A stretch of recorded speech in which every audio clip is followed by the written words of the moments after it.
Now today, I'll bring to you the topic of abide in Christ. Abide in Christ. If you look at the screen, na diyan, kanina gibasa sa Bisaya, magpatiling diha ang Kristo.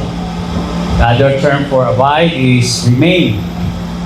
So, a fruitful Christian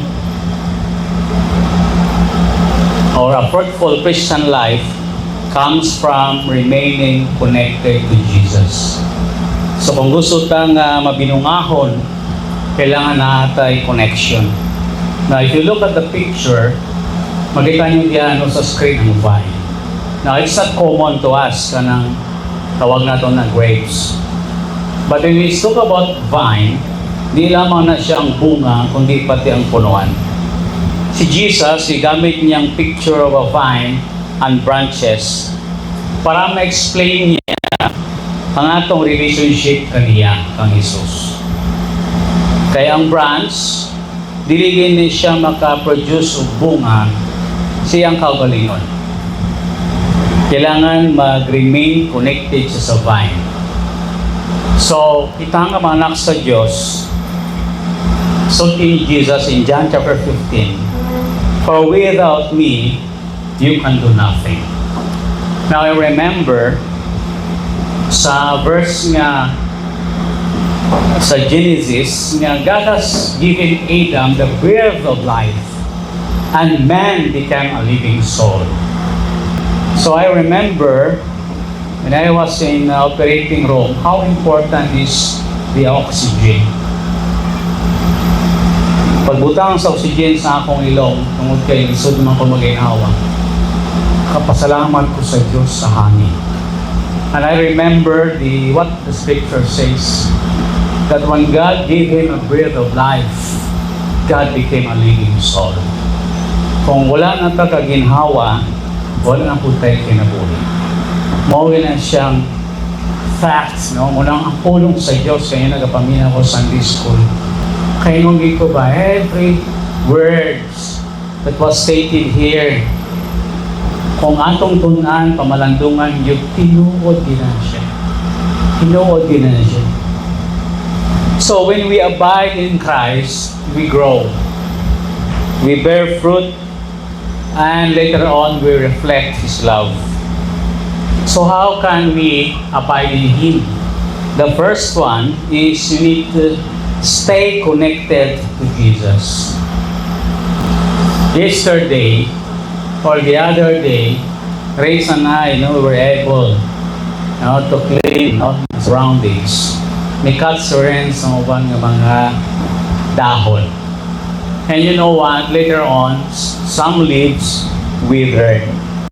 And today is somewhat. That's a fact.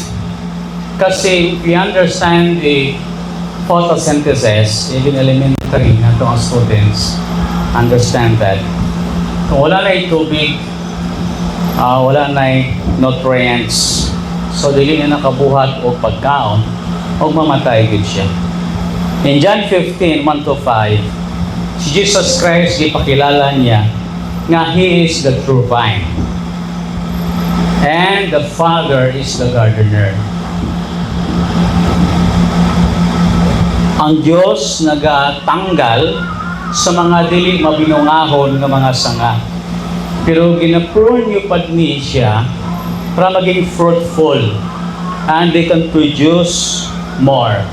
Now the farmers are doing that, the pruning. Now sometimes pruning is not easy, sa parts of plants or sa fruit-bearing tree. Tungod kay masakitan din siya. And sometimes it's happening in our lives. God is disciplining us. God is allowing us to undergo sufferings, difficult circumstances, to allow us to become a better version of ourselves, na maging obedient, maging galamiton pa Diyos, maging wiser, submissive, and more loving. So si Jesus, isultihan niya yung mga disciples na you are clean through His Word. Every time that Jesus Christ opened His mouth, you were so happy. You are so blessed. Di ba kita mga anak sa Diyos? Kanina, si Brother Tata, nagbasa siya sa text. And every time that we are hearing God's Word, we are being cleansed. Even ang atong mga pulong na nato gusto mapaminawan, maigo ta, masakitan ta, and it makes us repentant people. Kaya nga naman, mangayo man tagpasaylo. And every time we ask God's forgiveness, we are being cleansed by His Word. So, si Jesus Christ, i-command niya yung mga followers to remain in Him, to abide in Him. Magpabiling kita no matter what. It's because life in this world is not easy. I tell you, kung kita wala nagpabiling kaniya, not only we know Him by name, sinabasahan nato, when we say remain, you must have an intimate or very close relationship with Him. Yeah, there were times that you cannot utter words. There are times na wala ka na gana, even maglito, sa hindi ka nakalito. But because you have that faith within you, and that strong relationship within you, that you and God is so close. Yes, what the scripture says, you have the Holy Spirit nga mo mag-interpret. Even though you cannot utter words, pero sa imo kuno nagkasing-kasing, you are communing with Him, communicating with Him. That's what it means to remain or stay connected. And He said that without Him, or He explains that apart from Him in verse 5, we can do nothing. Like a branch, pag siya ganing ma-separate, we can do nothing.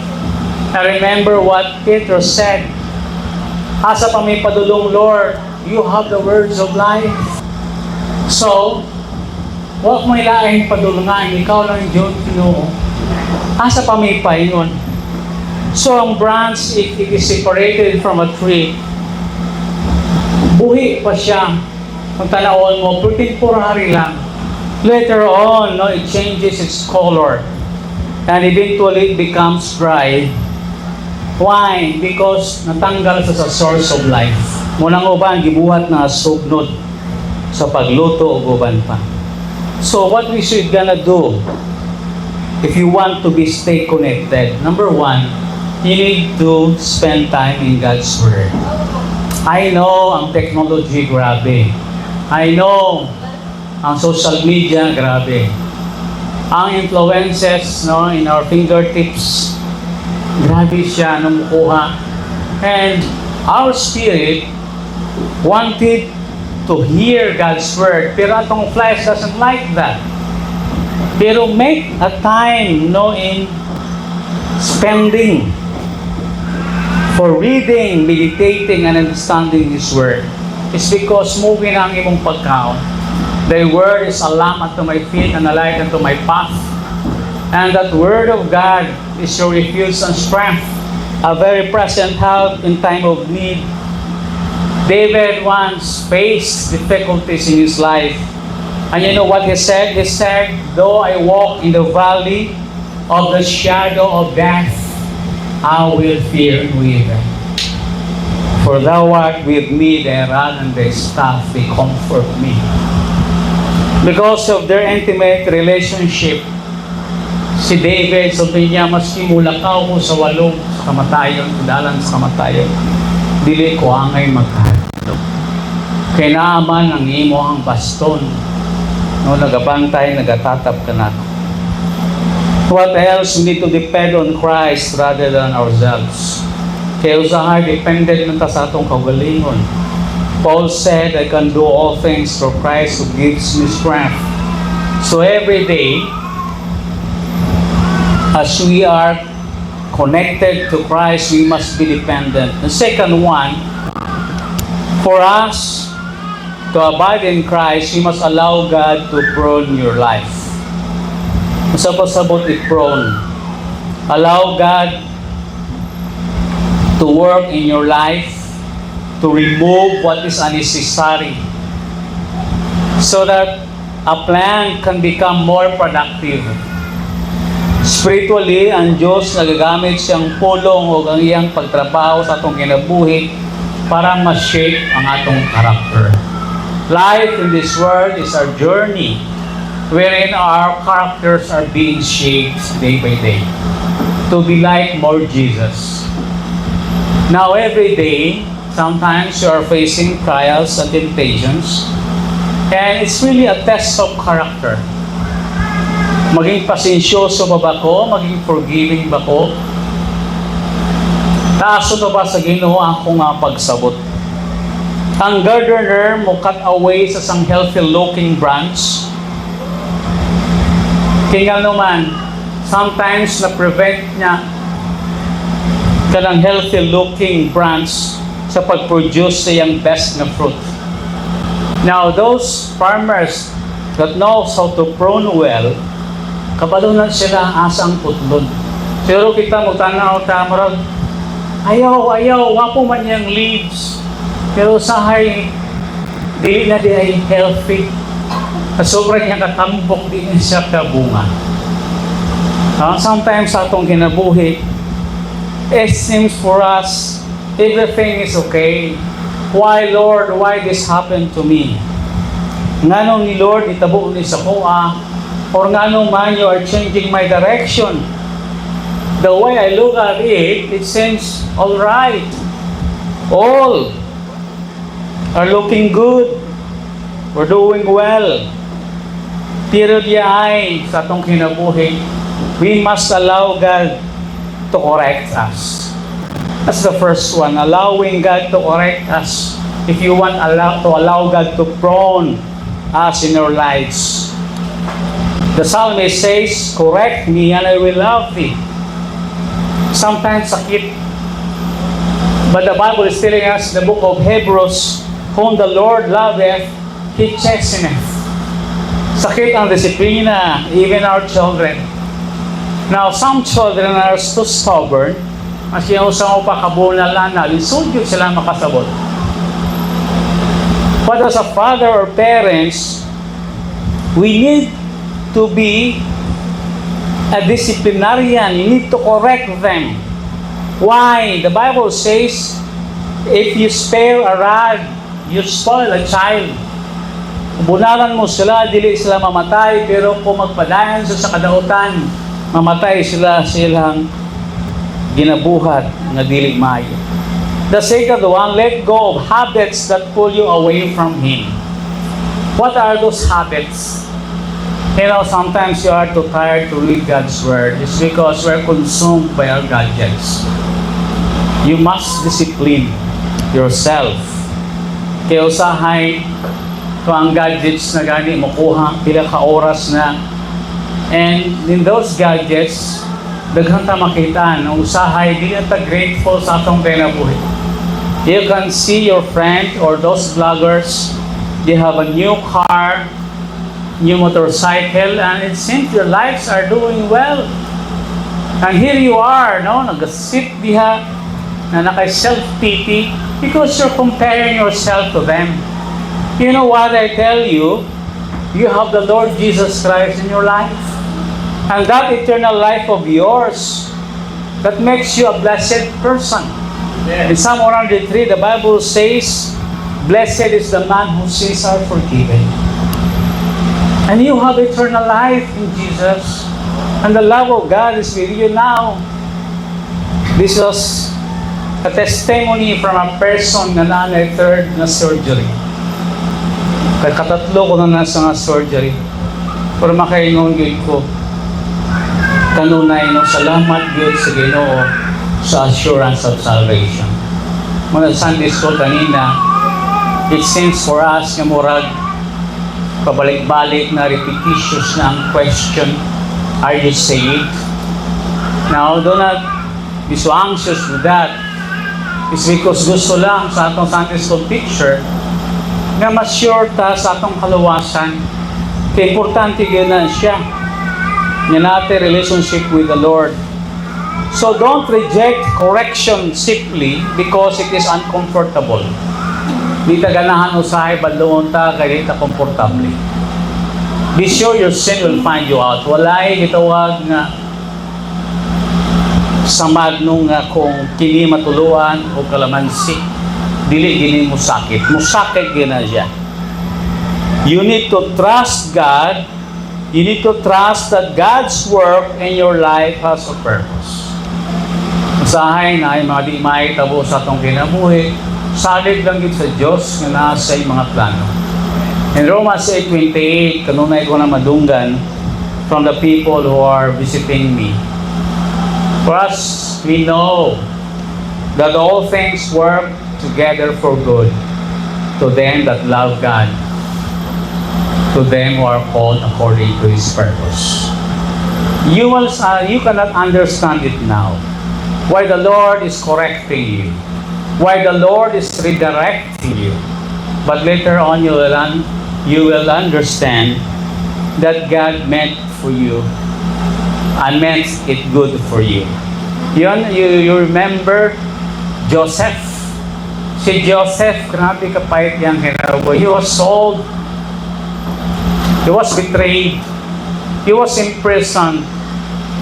Pero ingon niya siya may igsoon instead na sa vengeance or vengeful spirit. Instead nga siya manimalos. Kasi sa mga igsoon, God meant it for good. God has a purpose. If you don't understand His purpose right now while you are here on earth, in heaven, of course, you will understand. But God is wiser than us. Mas maalam ang Diyos. But all things work together for good. God is too wise. And He knows what's best for us. So sometimes God's work in us, it involves removing something before He produces something greater. What hinders us from growing? Zahay, dagan mga blessings sa Diyos. Like a nimbus crowd, hapit na unta siya mabuhos. But our habitual sin, hidden sin, maybe you have devices or still you are watching pornographic materials and the Lord is not happy with that. And the Lord is not blessing. Kaya naman na ay hindrance. The third one, in abiding in Christ, it means bearing fruit that shows Christ is in you. Just in John 15:5-8. Gusto sa Diyos, nga kato nagpabiling kaniya, gusto niya mamunga. So God did not save us for nothing. God saved us for a purpose of bearing much fruit, not only fruit. Ang fruit is evidence of a life connected to Jesus. That's a natural na product. Dili na siya forced. Di ba sa imong kinabuhi sa unay, wala kay desire mo sing for the Lord. You don't have a desire to teach. You don't have a desire to preach nor play a music. Now, why there is hunger? Why there is this joy? Why do you want to praise Him? It's because you have experienced His goodness. You have experienced His guidance. So that is a natural growth. It bears fruit. Maybe some can see that in your life. Sa una siguro mga vices, mga barkadas. Pakita nila nga from a person kung sa diin ang even ang imong sosyedad, problema ka. Now you become a channel of blessing. So this verse, in chapter 15, verse 8, nag-emphasize siya nga in bearing fruit, it brings glory to the Father. O may laing ka ng mga pangandoy, makahatag og kahimayan sa atong amahan. And also, it demonstrates that we are Christ's disciples. If you love one another, if you do what He commands, there is a glorification from God. He will be glorified and it will be manifested to everybody. So, bearing much fruit, it shows that Christ is in us. And we can ask ourselves, do my words reflect Christ? Ang nagagawas pa sa ako mga pulong karon, madunggan nila ang Diyos nun. Now, we're not saying that we are sinless and perfect people. Pero sa una, mga vulgar words, mga green word jokes, mga dirty jokes, karon mga blessing, sa una siguro full of curses, nagawa sa imong mga dila. Do my actions show love? Na makita nila sa akong kinabuhi nga we love them. Am I becoming more patient, kind, forgiving, and faithful? Kaya usahay, lisod yun maging pasensyoso. Lisod yun maging maayo, especially sa mga tao nga dili maayo nimo. Lisod magpasaylo sa mga tao kanunay nagyod ka nga ginaabuso. But still, because of that fruit that Christ is in you, because Christ is working in your life, nagiging natural na siya. You still loved and lovable. Can others see Jesus through my life? Makitaan ba si Jesus? O di makitaan si Jesus? Walay ka walayan o walay ka usapan. The fourth one, as we abide in Christ, is love others as Christ loved you. In verses 9 to 13, na si Jesus Christ, nagsulti siya mga disipulo nga magpadayon siyang gugma. Kung ang iyang sugo is to love one another. Ang pinakadako example ani nga si Jesus Christ, gihatag niya ang iyang gihatag niya yang kinabuhi para kanato. That is sacrificial love. You know what completes us? It's the love of Jesus. The love of God. Kanang Psalm 103, di lamang nga kita bulahan kay kita gipasaylo, but because we are being loved. You know, there is rest on that. Masabta nato na sa dihang kita, feeling nato nga kita nag-inusara.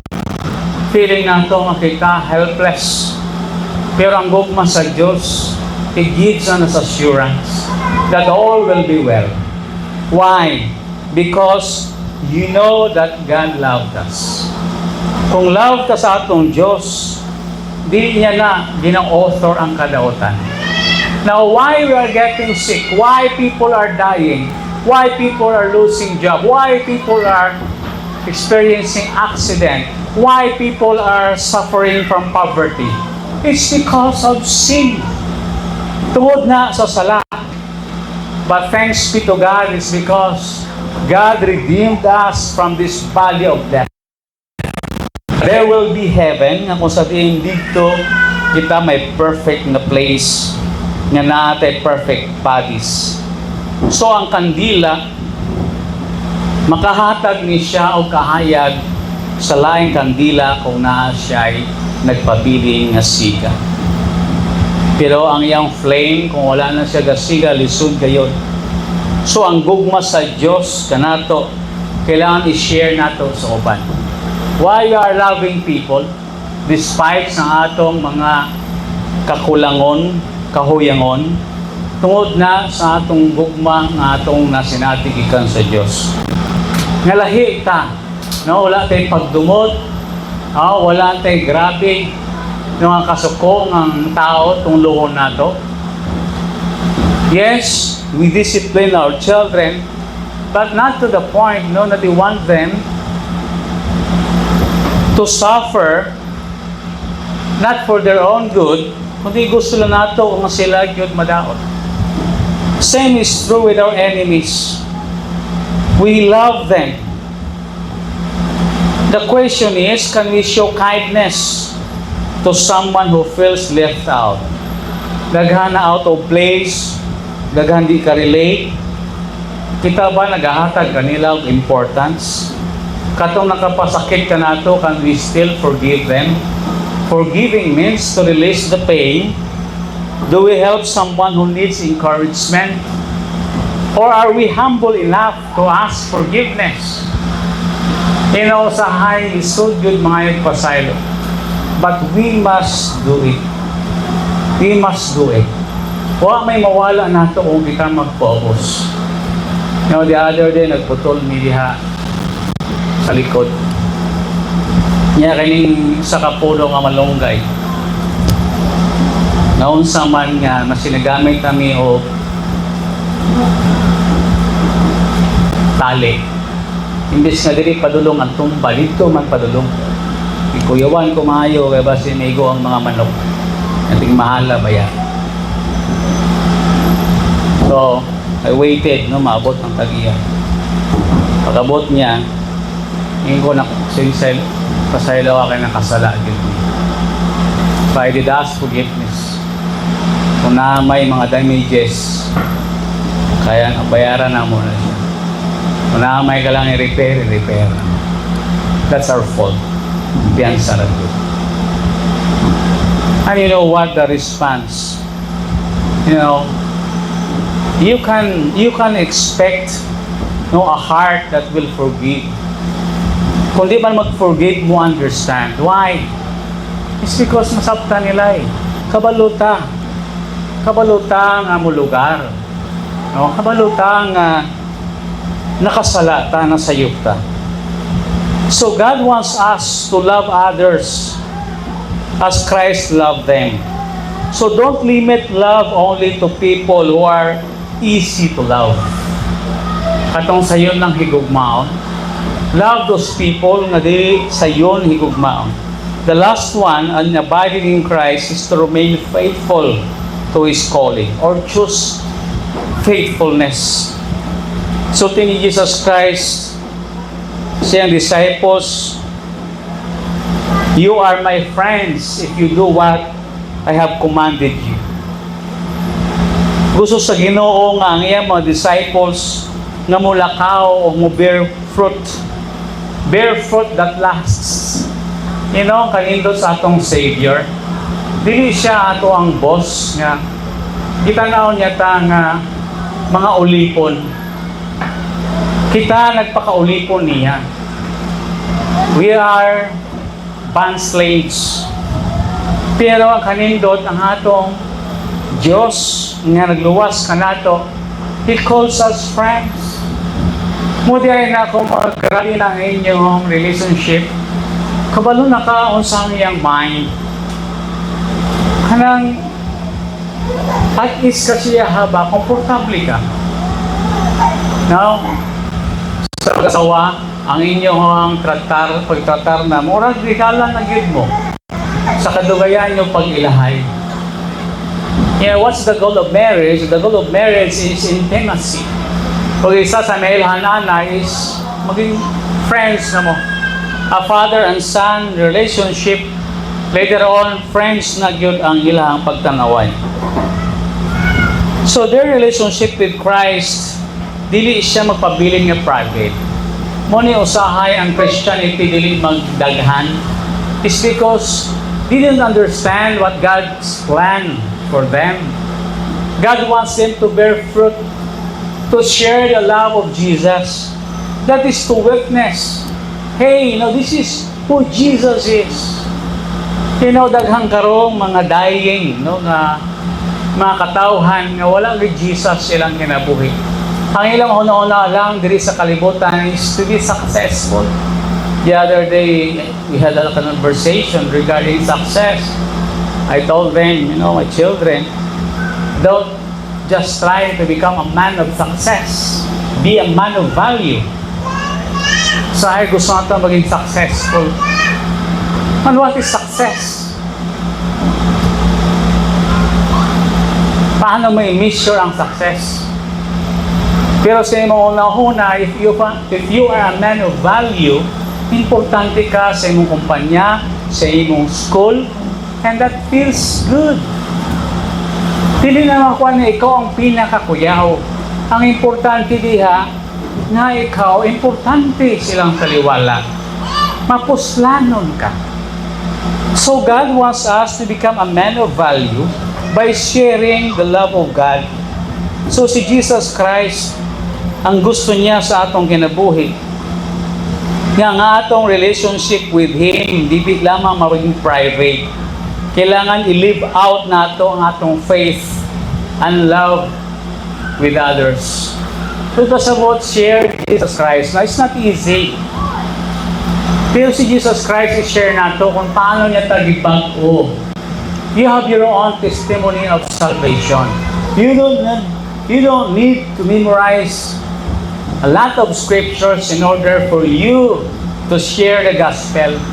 Simple lang, paano pagibag-o si Diyos? Paano mo nasabtan ang kaluwasan? Nga how Christ died for my sins. Dati, wow, kabalo asa ko painom. Abi na ko, pinagi sa akong pusog, kaalam, para maluwas ko, o pinagi sa reliyon.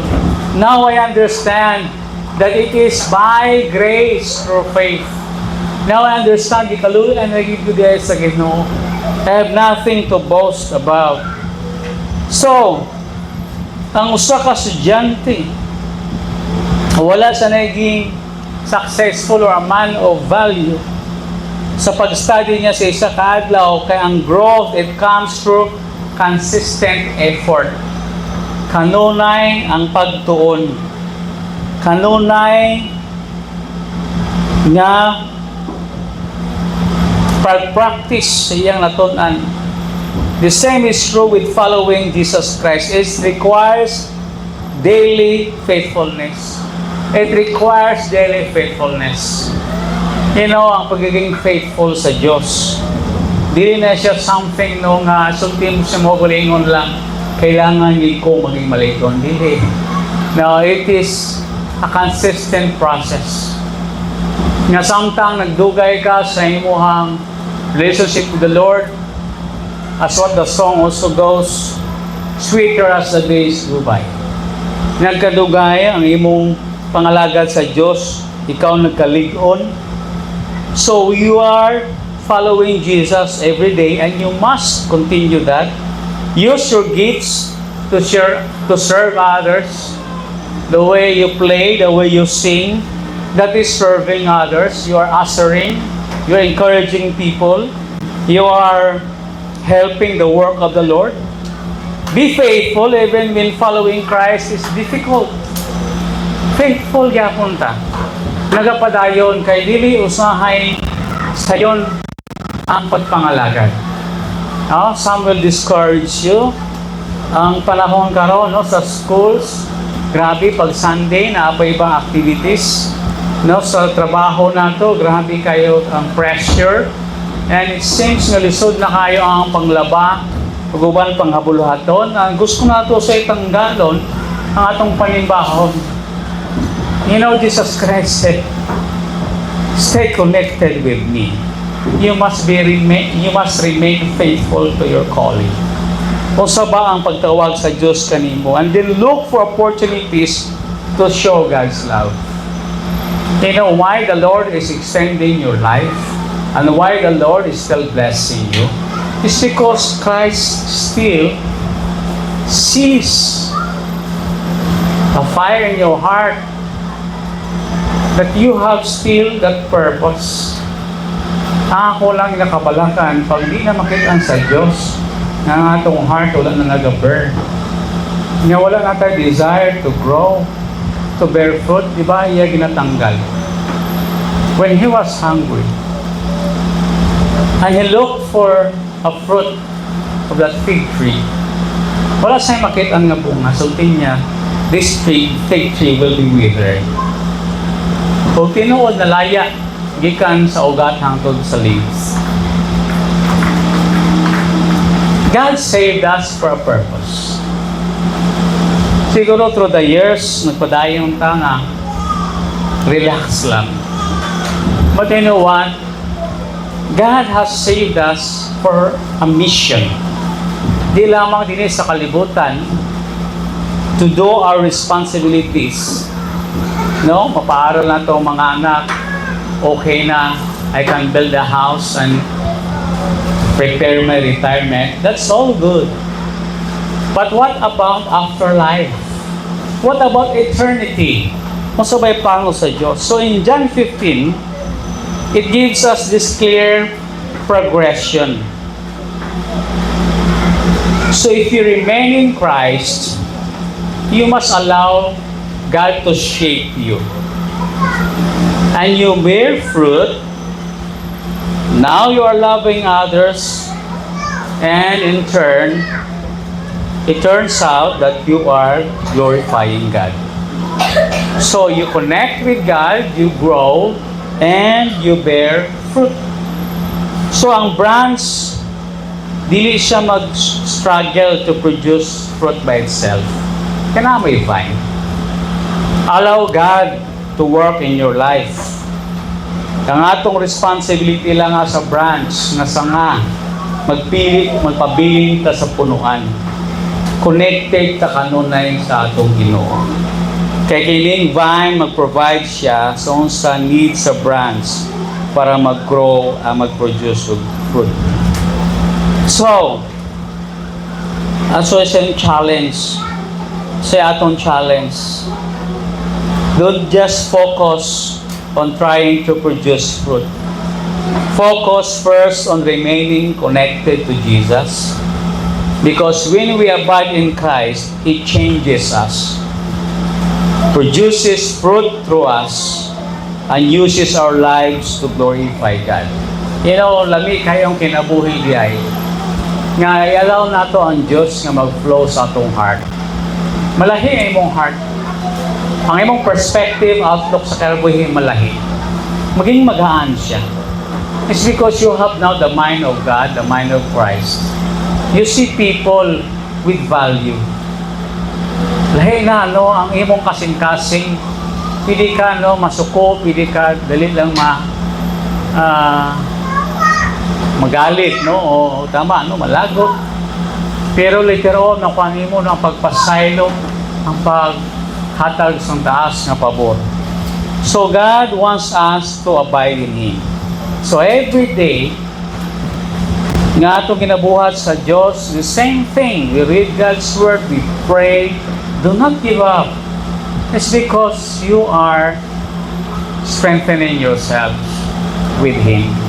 Because time will come, na kanang imo hayay nga gipunda, mauna nagpaliton kanimo. The Lord did not promise us to have a problem-free lives. Pero ang i-promise again, that He will be with us always. I will never leave you nor forsake you. Manindog ta. Our Heavenly Father, we come to you this morning. We pray, dear Lord, nga sa among kinabuhi, na we must stay connected with you.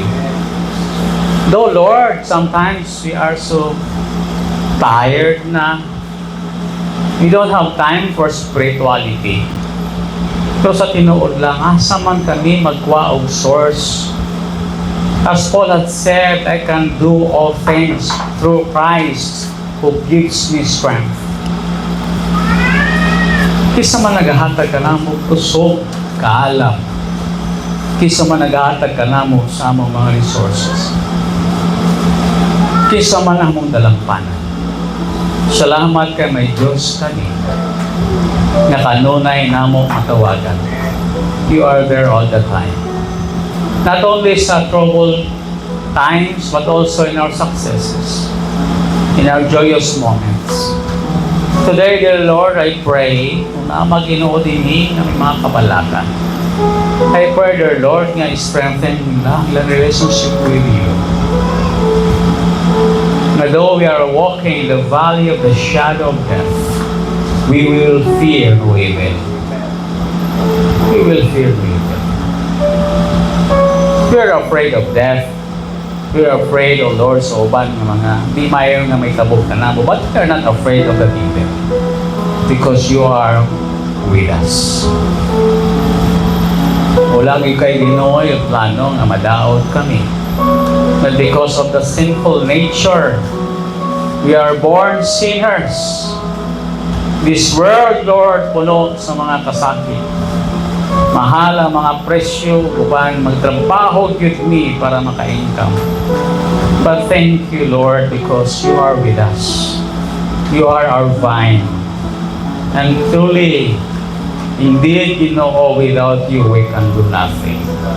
Salamat, kay you are just a prayer away. Makatawag kami kanunay kanino.